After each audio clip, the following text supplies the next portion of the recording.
हा या ठिकाणी रॅम्प आहे.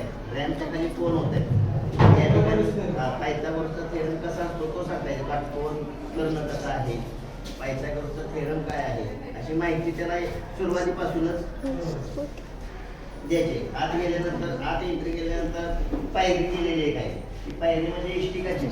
इष्टिकाची तिला कडा किती आहे, कोपरे किती आहे, पृष्ठभाग किती आहे ही त्याला समजलेली आहे ठिकाणी.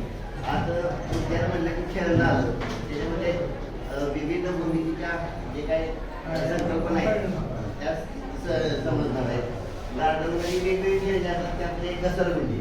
घसरगुंडीवर गेल्यानंतर समांतर रेषा त्याची व्याख्या काय आहे, त्याची व्याख्या काय आहे.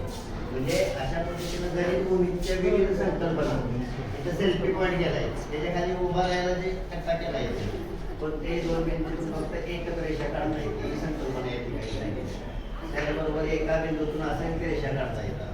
इथं झोपाळा केलाय. झोपाळ्याला सुद्धा अर्धगोल केलाय. म्हणजे अर्धवर्तुळाचं माप 180 अंश असतं. अशा पद्धतीने वेगवेगळ्या संकल्पना गणितीय संकल्पना सगळ्या तो समांतर रेषेला एका छेदी